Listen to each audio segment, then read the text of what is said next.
这场选举呢，只要带你来看到结果已经出来了，这个是在印度。印度呢，他们现在在竞选，那莫迪本来是很有信心，结果现在甚至还喊出说他一次在国会里面要拿超过400席，结果选完之后发现他是当选了啦。他呢现在确实是连任成功，但是问题是他的国会呢竟然已经没有办法拿到400席之外，还掉了大概有63个席次，变成了所谓的没有单独过半，他就得要去寻求跟人家来结盟。这么一件事情呢，跟原本国际间所听到的，他们所喊出来的大相径庭。所以呢，印度股市大跌4年来最惨，甚至呢这一回他们讲的问题在哪里？哎呀，可能又是美国那一句问题。在经济高失业率呢，现在被说不敌莫迪个人的政治魅力，所以选民依旧不买单，给他一个信号，告诉他经济搞好才是重要。而台湾这边呢，则被发现我们的总统赖清德其实第一时间就祝贺莫迪连任成功，那同时呢还说，哎呀，希望在莫迪的领导之下，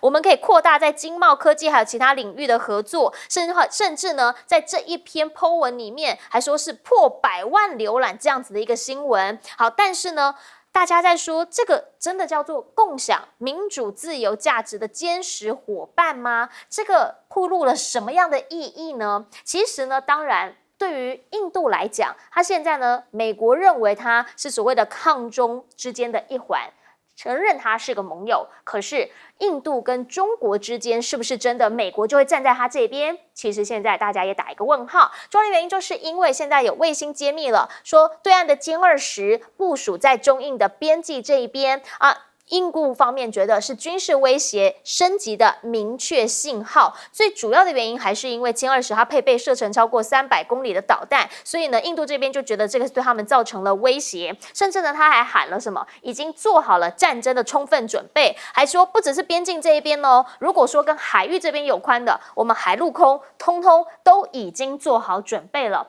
只是印度的军事一直以来，很多人喜欢看，因为呢会有一些小花絮出现，譬如他们最近一直在讲的这个布拉莫斯导弹，这个算是他们一个非常厉害的一个利器，可是却被发现里面有一些比较重要的军事机密，竟然被这个巴基斯坦给知道了。巴基斯坦跟他们不是那么样的合嘛，那怎么会知道的啊？是难过美人关啊，竟然是跟美人计有关系。但这已经不是第一次喽，最主要原因是因为上一次他们在买航母的时候，说也是跟美人计有关。那个时候呢，说是印度这一边去到了俄罗斯，然后被人家色诱之后，被拍下不雅照，所以呢，后来买的航母贵了1.5倍。虽然他们讲这两个东西没有关系，但是这一些其实在的都让大家在看印度的军事新闻的时候，突然之间发现，哦，原来会有这样的事情发生。但是回过头想要请教亮哥，怎么样来看国际之间啊？大家对于印度这场选举，很多人都讲啦，莫迪之前这么有底气的原因，那个时候股票还一直在涨嘛，的原因就是因为他觉得他自己声量很好，声势很好，结果选出来好像有点让大家觉得啊，怎么会这样？您怎么看？不是只有他意外啦，全世界都意外，因为民调都不准。这个可以说是中下阶层的大反弹呐。那中下阶层投票率会这么高，我觉得他出乎他意料之外啊，因为他基本上是比较亲市场的。他在那个原来当省长的时候，大家就说他是印度的广东省嘛，他就是主张改革开放的，那没有错。他当2任的这个总理啊，坦白讲他是蛮有贡献的啦啊，他这个基本上至少从2014年就开始搞印度制造，那我认为到现在确实有搞出一些名堂啊，比如说苹果手机确实就挪过去了，有一些东西都基本上有发展起来啊。那第二个就是他基本上就是让印度逐渐形成一个统一市场啊。以前地方的贸易壁垒一大堆啊，是现在还是有壁垒啦，可是已经比以前好太多了。以前在印度做生意非常辛苦啊，非常的辛苦。所以我是觉得他，可是就是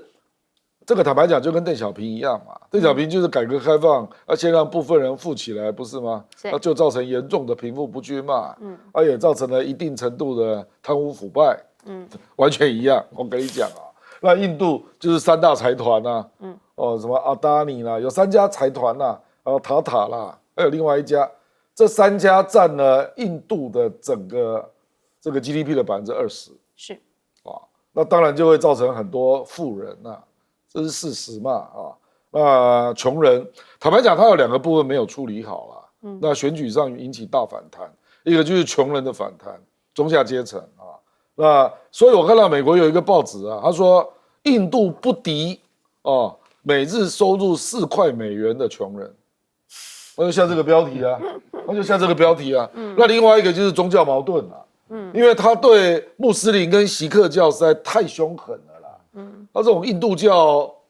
独一无二，然后他甚至还想修宪啊，要把印度教列为国教，你想想这会引起多大的反弹哦，所以我是觉得。这个有一好没有2好，就是它是很鲜明的啊，所以我就看到第一天，因为票还没有完全统计完哦，知道他赢了，股票涨3%，那第2天发现他只赢了这么一点点，股票跌8%，就是戏剧性的国家了啊。那我是觉得，基本上他就是要修正他的路线啦，要照顾穷人，然后宗教要能够更宽容啦啊。不过我跟你讲哦，我们台湾在印度的经营啊，是远远落后日本跟韩国了，啊，我们台湾在印度的企业可能没有超过100家哦，可能没有超过100家。日本有多少家你知道吗？我后来才知道，日本是4000家，差非常远。那这个有一个原因，因为印度在战后初期那个尼赫鲁那个时代，它是比较跟周恩来比较好。所以他非常不喜欢蒋介石啊，所以我们台商事实上去印度去的时间很晚啊，因为我在台湾见过印度驻台代表，啊，然后他就跟我讲，他说他小时候就看到现代汽车1971年就去印度了，这么早？对，他一开始做零组件，那后来人家现代汽车慢慢做起来了嘛，那就从零组件变成了是一个。整车制造的公司，对，所以你看人家布局多早。我说日本跟韩国啦，所以赖清德说啊，希望台湾跟印度能够多合作啦。我跟你讲，你的起步落后人家非常远啦，非常远啦啊！照理讲，日本、韩国距离印度更远啦，可是他在印度的投资还有产业的发展的状况，真的，我认为是遥遥领先台湾，超过20倍以上哦，所以我是觉得。台湾在这里当然还有很多努力的空间啊，某些层面其实也是布局啊，政府到这边到底有没有下力哦？告诉大家说，其实呢，这边政府也可以协助你拓展一些空间。这一次呢，其实，在选举当中，刚刚亮哥讲了，其实全世界呢都有点跌破眼镜的原因，是因为一开始大家真的以为，莫迪很厉害，但是呢，后来也被发现了，这个是法新社说，在这6个星期的投票当中呢，他们有4处的去采访，结果很多人都讲说，相较于政府不断强调的意识形态，其实他们更关心的是印度长期失业的问题，就连帮莫迪写传记的那个作家，他也都讲说，其实大家关心的真的是生计失业，还有物价上涨。那对于那些炒作的东西呢，是比较少共鸣的。其实讲到了印度他们近几年来很努力在发展的还有什么？因为要抗中嘛，所以他们很努力发展还有军事。但是呢，某些层面上面，请教司令，可能也跟亮哥刚刚讲的一样，当权力总是集中在少数人手上的时候，特别容易出现像这样子的一个弊案，就发现怎么每一次都是美人关。对，很容易，因为他这个美人关一进去之后，这个就被整个的价格就抬高泄密了。然后我们去看这个布拉莫斯飞弹，布拉莫斯飞弹它两个情报外泄了，第一个是液压系统，液压系统对整个那个飞弹来看的话，因为布拉莫斯是超音速反舰飞弹，它这个自动的这个效果就马上被掌握，知道短板在什么地方就知道。第二个是气动力。气动力的话，因为飞弹气动力，它在追踪目标的时候，气动力是非常敏感的，因为它超音速的气动力那个调整呢，那是非常迅速的。如果没有调整迅速状况下，直接错过目标，因为你速度太快。那所以在这一方面的话，这个核心机密如果被巴基斯坦，因为巴基斯坦跟印度是2个死对头嘛，那这样的话对印度来看，你这个布拉莫斯飞弹的话，作战效益马上大打折扣，因为你的关键情报被巴基斯坦所掌握。巴基斯坦会把这情报分给中国大陆，可能也会，因为他们2个是巴铁，我们经常讲巴铁嘛，就知道了。那另外我们来看的日喀则，就是歼20停在那个日喀则机场就在青藏高原上面，对，那个标高4000公尺，跟我们在玉山差不多高了。我们玉山3952公尺，你在这个状况下换成是高原呢，它的大气压只剩下0.65大气压了，空气非常稀薄，所以日喀则机场是几乎是5000公尺。一般来讲，我们的机场标准的就是3000公尺，它5000公尺，为什么？它的大气非常，它的这个气压非常稀薄，推力就有限了，因为空气稀薄啊，就好像把这个机场日喀则机场盖在我们的玉山上面，它可能是全世界战斗机机场里面可能最高的，标高最高的，它还没有起飞，它已经在4000公尺的高度了，所以它推力非常的小，因为空气稀薄，空气密度非常的低，所以它这个歼20有没有看出来双发动机？为什么？因为空气很稀薄啊。你要双发动机才能够把这个歼20升空啊！你看它把它克服了这个，为什么克服了？因为歼20换了涡闪15发动机，涡闪15发动机它可能可靠度跟它的推力都改进了，那大改进，它就可以上高原，它可以从这个4000公尺的高度起飞。你看空气那么稀薄就起飞，那换句话说，它克服了这方面的障碍。而且我们知道歼20它有2个特色，第一个它匿踪，雷达不好搜索，除非是量子雷达或者是米波雷达。才有办法去稍微抓到它的一个影子。第二个，它挂了霹雳15的空对空飞弹，这是远程的空对空飞弹了。霹雳15可以打270公里，那它一起飞的时候就已经根据印度的目标，印度的不管，因为印度有F-16，印度有幻象，印度有标风战机，印度也有米格29，它的系统非常多，有美国系统，有俄国系统，有法国系统，还有自己做的系统，它很复杂的。所以在印度有时候空中管制非常困难，为什么？它的频谱都不一样，那频谱都不一样频谱都频道受管制，所以在印度有时候民间要打电话都不通，为什么？因为频道都被管制了，你跨区就跨频道。因为为什么？军事频道优先，所以印度的系统蛮复杂，后勤也复杂，作战指挥也复杂。那中国大陆现在已经压到这个日喀则，对印度来讲，它的空防还有空中的压力是蛮大的，因为中共在这一方面的话是地缘战略考量。他先把这个王牌的歼20部署到日喀则机场，是有这方面的我们讲的战略的调整。那从国际局势上来看，要请教大中老师了。原因是因为，当然啦，印度一直以来都希望跟美国近一点点嘛，也希望他跟美国当一个坚定的盟友。但是对于中方这一边呢，其实他们一直以来，希望生意可以做，但是边境的这个部署，海陆空已经对战争做好充分的准备，这一些喊话也从来没少过。对，因为大概从2018年到现在其实中印边界的问题一直没有办法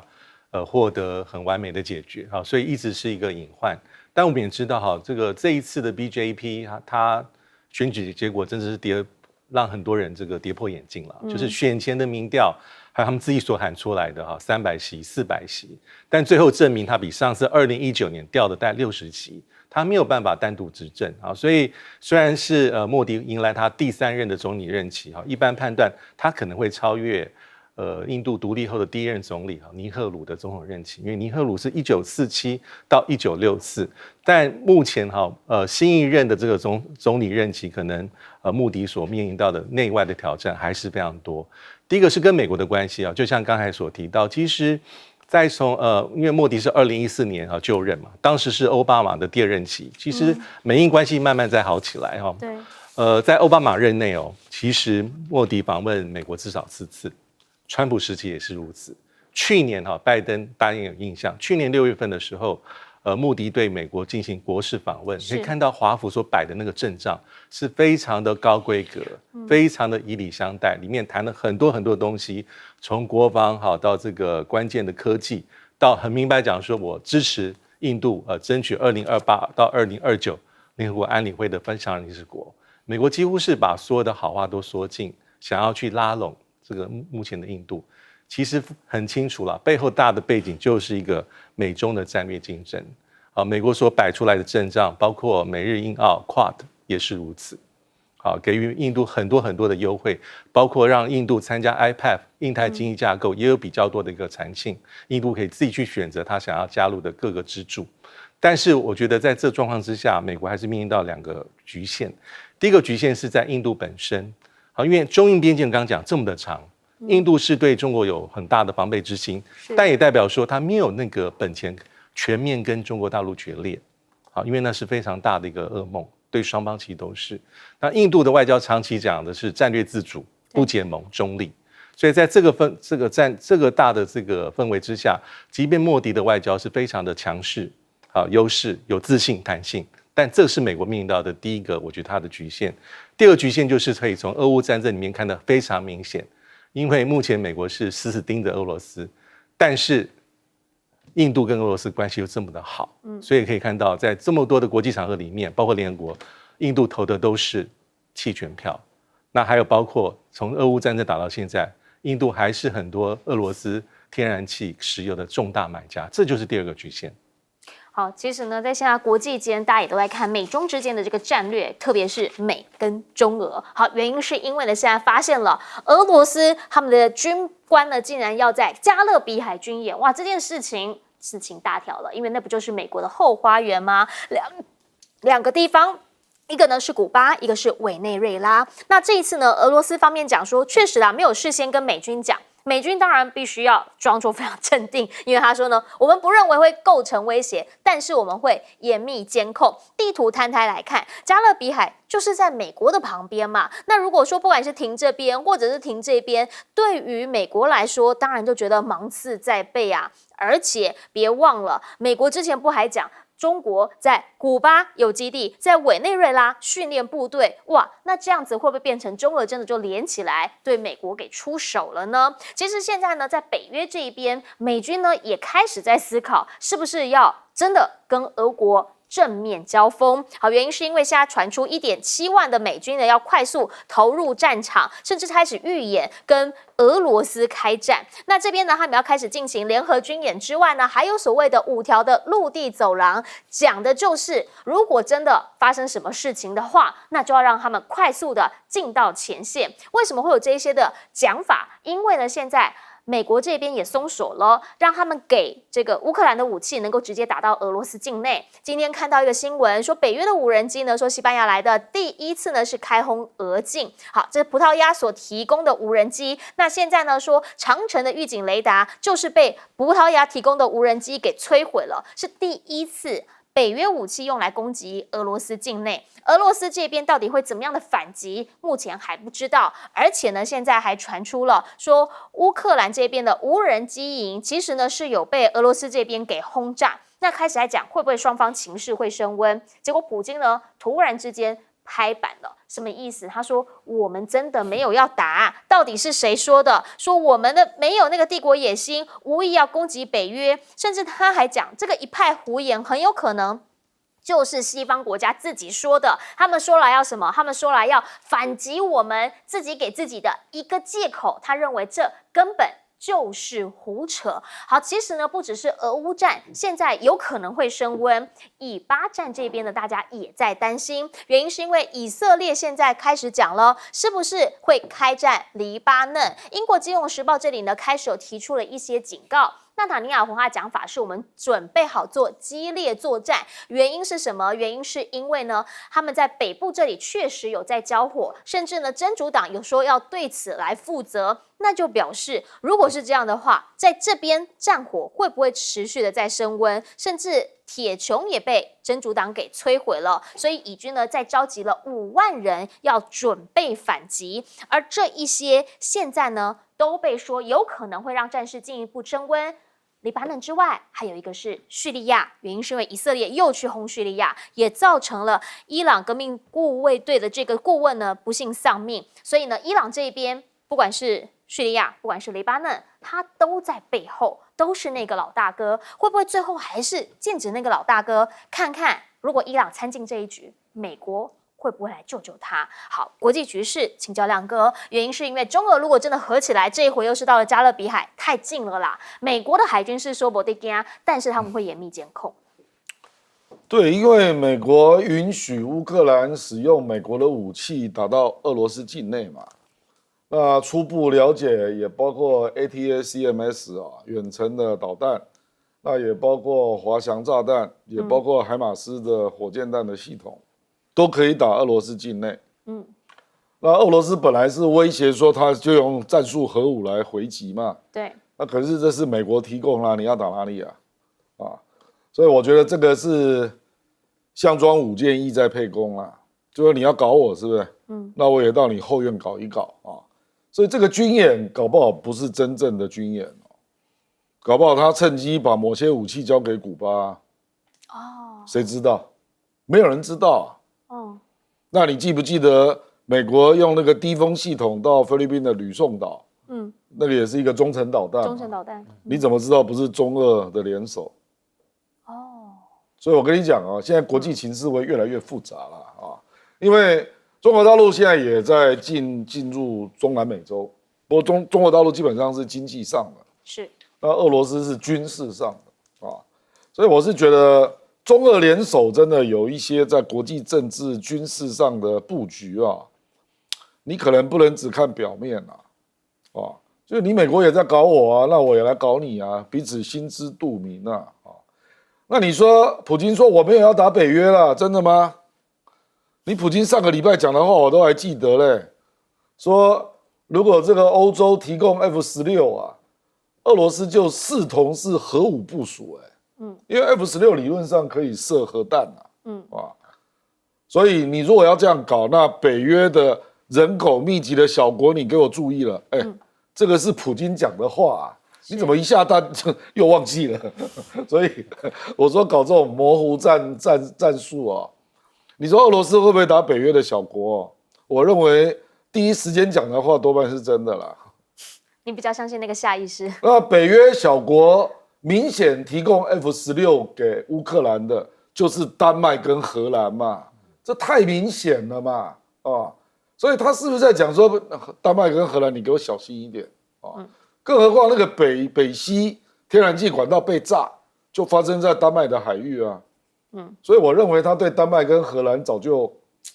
心里不爽很久了啦。我觉得大家不要以为那个小国是指立陶宛或爱沙尼亚，那个不是三小国，那个太弱了啦，太弱了啦，不构成他要用力的目标。那个让白俄罗斯去打就好了，因为立陶宛军队只有2万啊，白俄罗斯就有20万啊。所以哪里需要俄罗斯出手？所以我觉得他那种警告一定是比较针对更近距的欧洲啦，就说你北约不要太过分那德国也宣布了类似的主张啊，说德国提供的武器都可以打俄罗斯内部是可是俄罗斯不可能去打德国啦，他一定是选小的打啦，就是这样。所以我坦白说你说欧洲会发生什么事，我真的不知道，因为。就是未来你是怎么知道俄罗斯哪里被炸了那真的丢了什么样的武器啊？那以色列，我坦白说，黎巴嫩真主党去打以色列，正中纳坦雅胡的下怀，还怕你不打？对，那这样他就可以继续打下去了。他正希望他的战争不要结束嘞，南部快结束了。对，那个拉法这个地方已经有点不好再打了，因为国际舆论。可是这个是黎巴嫩真主党，黎巴嫩真主党，美国把它当作恐怖分子那我去打，美国没意见了吧？我看纳坦雅胡大概是最高兴的人所以我估计那接下来就是以色列又要转他的部队到他的北方，跟真主党大拼一场如果连铁穹真主党都找到方法来做部分的摧毁那以色列肯定不客气了啦。我认为一定是大军挥进痛打一番然后让那个美国内部反对以色列打加沙的人暂时就不讲话，就会变成这样。因为已经不是所谓的巴勒斯坦，已经变成了真主党，那个状态又不一样了。这个就是纳坦雅胡的计划嘛，他本来就想这样干对不对？战争就不会结束了。那如果是这样子的话，到底这场战争还要坚持多久呢？我们先进广告，等等回来继续听专家点评。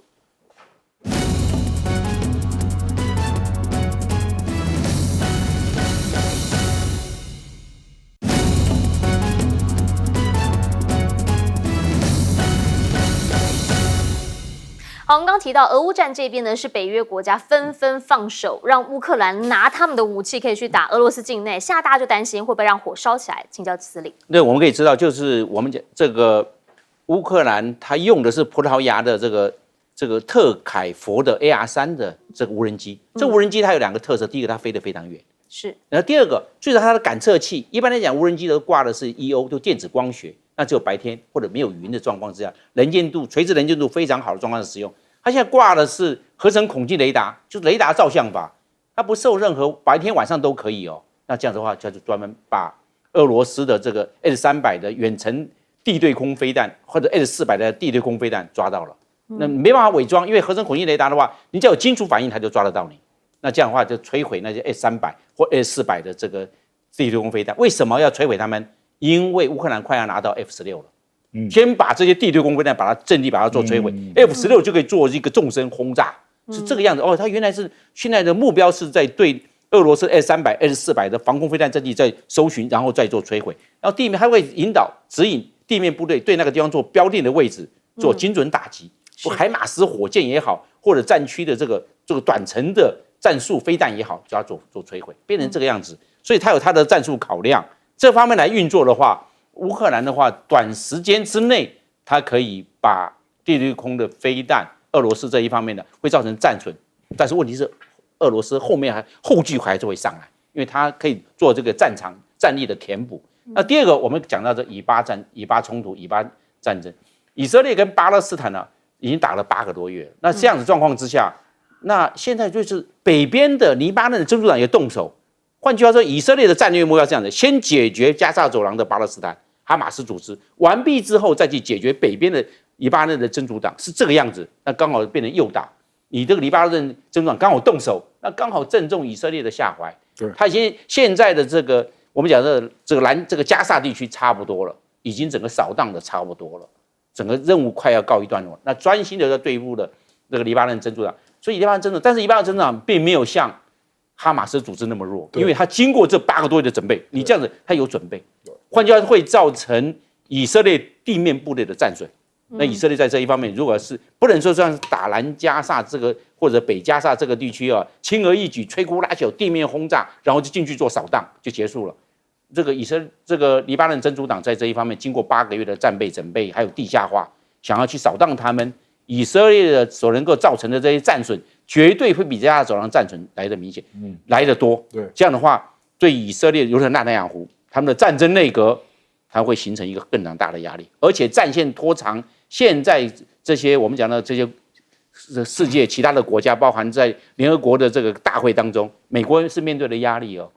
那这样的话也会对以色列造成很大的压力哦。那以色列的话，下一个动手，那他对黎巴嫩真主党动手，不要忘了他还有一个战略预测，就是叙利亚。叙利亚这时候会不会也出头做战略牵制？不无可能。这样的话。以色列会变成在戈兰高地跟黎巴嫩真主党两边用兵，两边都有压力，对以色列会形成巨大的战略压力。是我们先接广告，等等回来，请大钟老师来做总结。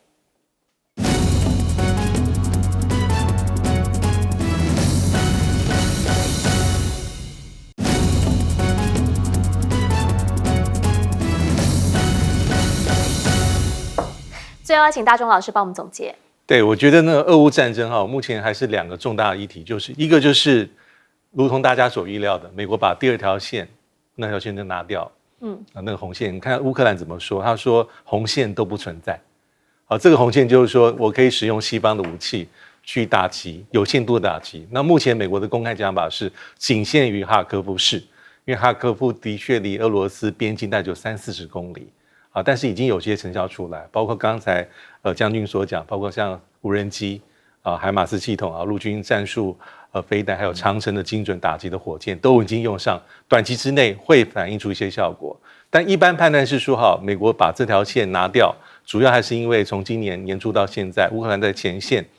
包括在东线还有哈尔科夫这条战线，它是压力比较大，所以如果你不做调整的话，乌克兰会有一些风险。这是第一个。第二个，我觉得马上要召开的这个瑞士和平会议，大家应该还是要仔细观察，因为其实中国大陆早就说，他说大概他不会参加。那不会参加理由，他提了3个。第一个就是说要俄乌共同参与，第二是平等参与，第三是要公平的考量各个版本。但目前看起来，在瑞士和平峰会讨论的版本就是乌克兰的版本，它基于所谓的联合国的一些宪章基本精神。那这个版本对于巴西或是对于中国大陆来说，他不能接受，所以在5月23号的时候，他提了6点共识，其实基本上是还蛮符合1年多前北京所提的12点政治解决方案，降温谈判人道主义，赶快交换战俘，不要打核电厂，还有反对集团对抗，这些6点其实大家不陌生，但对于乌克兰来说，他是比较在意的，所以这才会为什么前几天，泽连斯基在这个。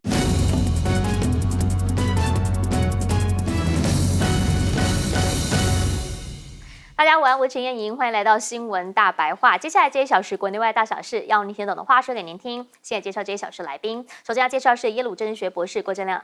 大家平安，以及前空军副司令张延平。主持人好，大家好。还有淡江战略所教授李大中。主持人好，大家平安。好，一开始要先带你来看到的是今天他来到了立法院被询，哇，成为焦点。为什么一出来之后，大家对他有好多问题呀？这一回呢，顾立雄新任的国防部长下令了，全军主官留职是恢复常态。好，最主要原因是因为过去2年，那邱国正部长呢认为说，两岸之间的这个情势比较紧张一些，所以呢，他那个时候有要求正副主官其实不能同时休假或离营，就是要有大人在家的意思。但现在呢，这个我们的部长顾立雄他认为啦，长时间的运作其实都已经有一定的相关经验在累积嘛，所以他要恢复各级正副主管留职规定是恢复常态啊。他有特别讲他说这个其实不叫做所谓的秋归故未遂，这个是在邱国正部长任内其实就一直有在讨论，那只是他现在呢拍板定案做这样子的一个宣示，大家开始在讲是要告诉大家其实情势没有那么紧张吗？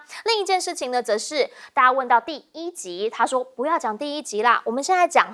叫做行使自卫权，他定了一个调叫做共军如果进到我们12里的领空或者领海的话，那么我们国军呢就可以行使所谓的自卫权，依比例进行自卫反击。只是当时军演的时候，到底他有没有清楚的下达命令？今天也被问到这件事情，来听听他的回应。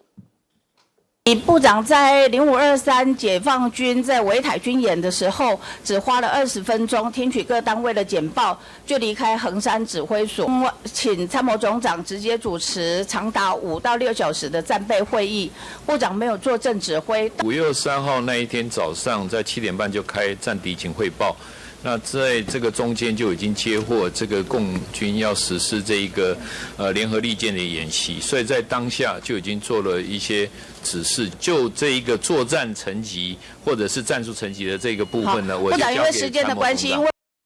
还有特别强调，我哪有没开会？有的，我有开会啊。但是呢，他也承认，就作战层级或是战术层级的部分，他是交给参谋总长他去做指挥的。而他先前有特别讲到会接到 AIT 的电话这么一件事情，今天也被媒体问到了。他的讲法是说，我没有接到电话啦，但是呢，我只是想说，台美军事合作很多只能做。不能说好，这样子的一个定调是什么？是他认为台美关系其实越来越紧密了吗？应该是这样，因为当拜登再提所谓出兵护台湾的时候，顾立雄他就很感谢对方，说呢这个叫做强化自我的防卫能力，也显示台湾的一个重要性。但是呢，不知道他有没有看到后续的一些报道？因为苏立文出来讲的就是，我们还是重申一中政策是没有改变。对岸的讲法就当然是，任何的威胁啊都动摇不了，就是对岸呢他要捍卫他们完整的领土啊这些决心，然后呛任何威胁都不影响统一。其实呢，在美中之间的军事较劲已经不用多说了，因为来看看最近在东北亚这边呢有蛮多的变化。当美国的航母现身在大陆的门前，也就是在日本这一边，过一阵子可能还要所谓的美日韩演习的时候，也看到了对岸呢出了一个双尾蝎的无人机来反制，后面有2个尾巴，这个呢是被日本这边发现说它是进到了飞越宫古海峡，进到了西太平洋，然后到达冲绳以南之后再回去。那这一些作为呢，大家开始在讲会不会其实就是无人机要来侦察美国航母，希望能够加以反制。说到无人机，对岸呢，全世界都知道他们算是强项了，而也发现说有一艘航母看起来怪怪的，体积没那么大，很可能就是无人机航母。这个呢都是美国卫星下所拍到的，在想上面是不是有什么样新的技术还没有被更新到？这一些美中之间的秀肌肉军事角力，其实呢一直以来都在国际社会在军事迷当中广泛的被讨论。但是回过头请教亮哥，对于台湾来说，应该有自身的一个看法跟利益。现在新的文人部长、国防部长上任，他下令的第一件事情叫做全军的主副主官，其实呢留职是恢复常态，没有关系，可以同时休假或离营，有事再报就好。因为顾立雄有一些新的指示是对比邱国正啊，对，那在这个时候给人家感觉有放松的味道啊。那事实上坦白说，联合利剑军演是那个顾立雄上台之后才发生的。邱国正那个时候事实上只是共军逼近，然后邱国正就说他睡不着觉，你记不记得？那后来邱国正也在立法院说出了第一集，他认为要有新的定义嘛，那引起很大的争论嘛，不是吗？那你会觉得邱国正那个时候所面对的台海情势会比现在更危急吗？我相信全世界都认为现在应该更危急、更严峻吧。包括董军讲那种话啊，包括联合利剑军演2024A 后面可能还有 B、C、D。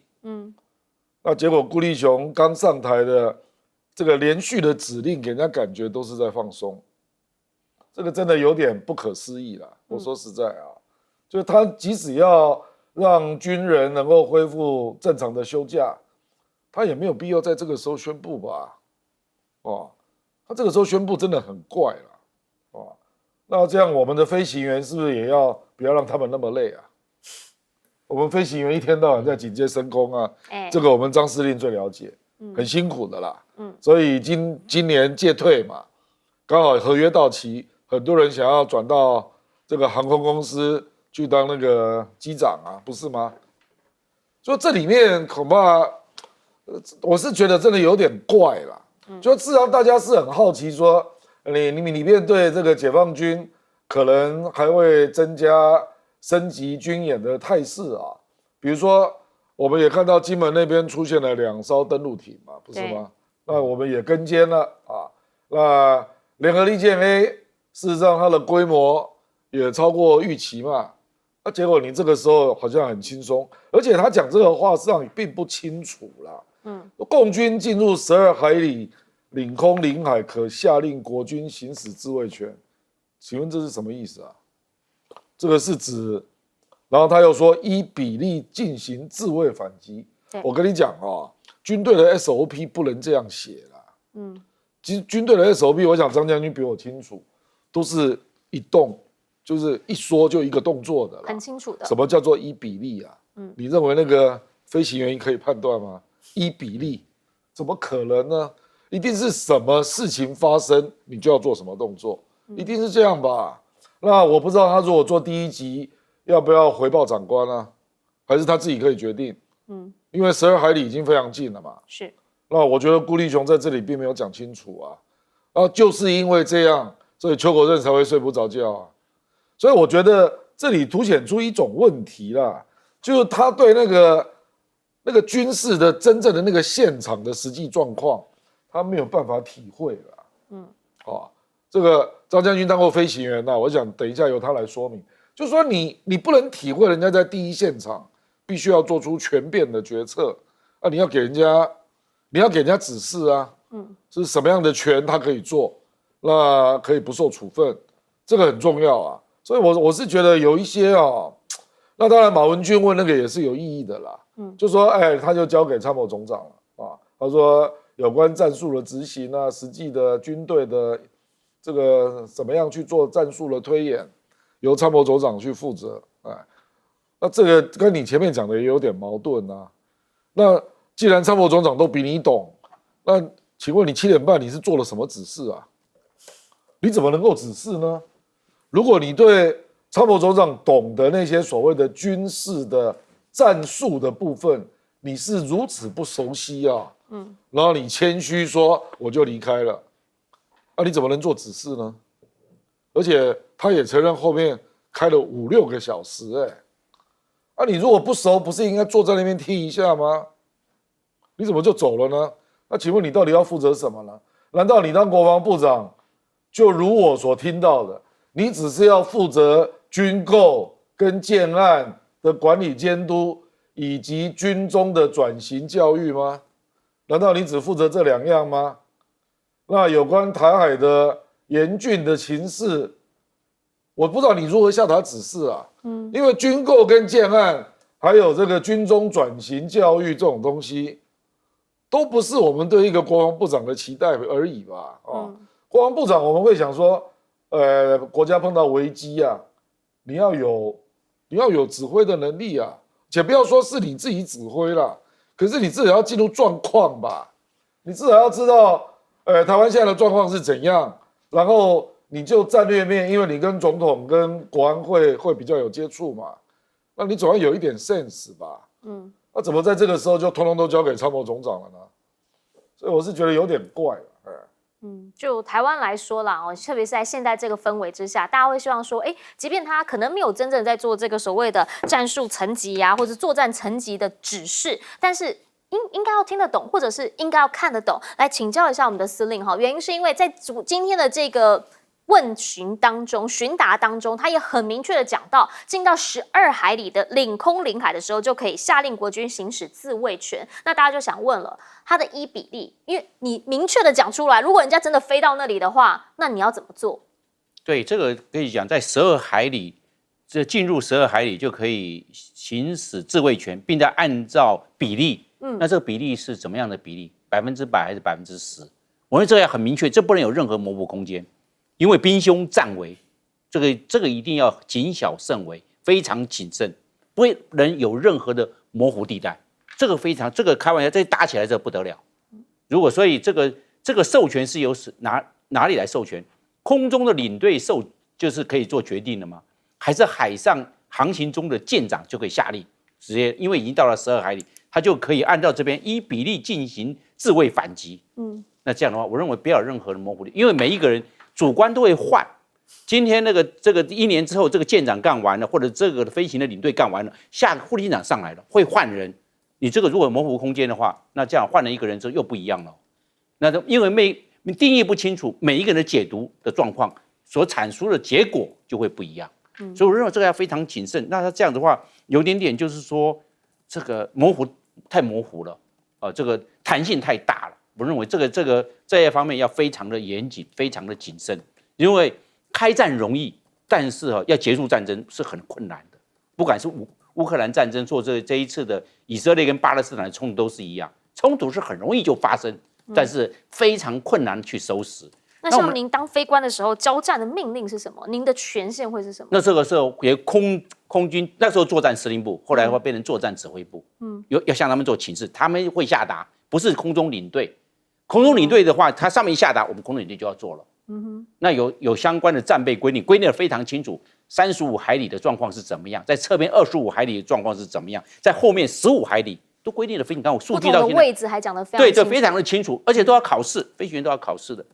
对，这个什么叫防空紧急？当雷情显示敌对之空中行为已正在进行或迫在眉睫，而必须采取之一种紧急作战行动。我们都背得非常的清楚，所有飞行员要牢记，而且要考试，还不能错了不及格停飞，是这个样子。我们飞行员每个人都按照这个规定来走，所以是非常严谨，因为这个不可儿戏，因为这是国家大事，不是只是一个分队。那如果我们就空中就没有上面指导，我们就直接把它击落了，那开玩笑，那击落是很简单呐，发射飞弹一按就回去就击落，但是问题是击落之后那不得了的事情就爆发了，会这个状况。我认为部长他现在这个全军的主官留职恢复常态啊，我认为这个要做3件事会比较好。第一件事军人的工作压力大，而且军人的收入比较低，是不是给军人加薪加1万？因为最近呢，我认为军人的工作的负荷太重了，而且自我伤害的案例也多，前一阵子的这方面都有记录，我是不是给他们加个薪，加个1万？我们买6000多亿，那你加1万，15万人才15亿，不多。我认为多照顾军人，对军人不要吝啬。一加深的士气都提振，无论对军人的照顾，他都会用在他的工作上面，他更爱的话，他更容易留在军中发展。我认为这样子是很好。第二个，我认为有某一个执政党讲了，军人是米虫，那我认为部长应该出来，这些劳苦功高的将士绝对不是米虫，你要出来讲。对，因为以前他们讲军人是米虫，这个对军人伤害非常大。有谁哪个年轻人要过去当米虫？我认为这个部长出来讲，劳苦功高的将士绝对不是米虫，为了国家，为了台湾，要这个样来讲，是要这样来说。那第三个，我认为要完全落实依法行政，因为不能说按照个人的喜好，而不按照法律来走。我认为要这样子，人家以前没有按照依法行政的，以前的人大家来检讨，现在以后他上来之后，完全依法行政，因为我们是民主国家，你这依法行政之后，军队每一个人他就光专心做事，不是这个逢迎拍马在那边趋炎附势啊，就不会了，整个战力就会强起来。所以我认为先落实这三项很容易做到，而且国军战力马上就强大。是我们想要请教一下大中老师，你怎么看？对，我觉得顾立雄有句话，我觉得本来就是啦，就是台美之间的军事合作很多东西只能做不能说，其实本来就是如此，就是要低调，就是要务实，很多东西就是不能敲锣打鼓。其实我觉得这句话我们可以回想一下过去几年之间的一个状况，是不是有些时候我们过度的宣传一些，这是第一个。第二个，关于拜登说不排除动用武力保护台湾，他在接受《时代》杂志的专访，我觉得这个时间点还是比较特别的因为他是第5次嘛，我们把它算的是第5次，但前4次是哪时候呢？大概集中在2021到2022年之间。包括 CNN、CBS、ABC 的专访，还有2022年在5月在公开的这个记者被问的场合，代表说看起来2023年去年包括台湾大选，整个情势是比较严峻的。其实拜登并没有讲话，所以这一次讲话，我觉得当然也是他延伸他的政策，但是我觉得也许还是跟美国的国内大选相关因为当川普讲了很语不惊人死不休的要轰炸北京的话的时候，拜登在这边把他的这个立场讲得更清楚一些。但我们还是要知道是这个美国的政策还是就所谓的战略模糊这个并没有很明显的改变。那这一次其实拜登在这个《时代》杂志讲法其实也很有趣，他其实说不寻求台湾独立，但如果北京试图片面改变现状，那美国也不会用双重否定，也不会防卫台湾那记者就追问会不会动用武力？不排除动用美军呢？他才讲说不排除动用美军，但这个动用这个派遣海陆空军还是有所差异的。其实这个讲法其实会蛮符合一般的一个认知但是大的架构我们必须还是要知道，就是战略模糊，而且这战略模糊是有很长远的历史先不管在1954到1978年，当时我们跟美国还有共同防御条约1979年之后我们有台湾关系法，但台湾关系法一直到现在就是战略模糊因为它的条文里面讲的就是给予美国的总统最大的一个行政裁量的空间跟他决策的余裕，我觉得这一点是最符合美国的利益了。但是的确拜登在这4次讲话里面，他往清晰的方向移动，他其实大概是要增强美国对北京的嚇阻实力不希望北京在新的局势之下误判或是造成一个所谓的一个不该爆发的一个台海的冲突，我觉得这是拜登讲话的重点，但是应该还是跟美国总统大选的氛围是相关的。应该跟选举还是有一些关系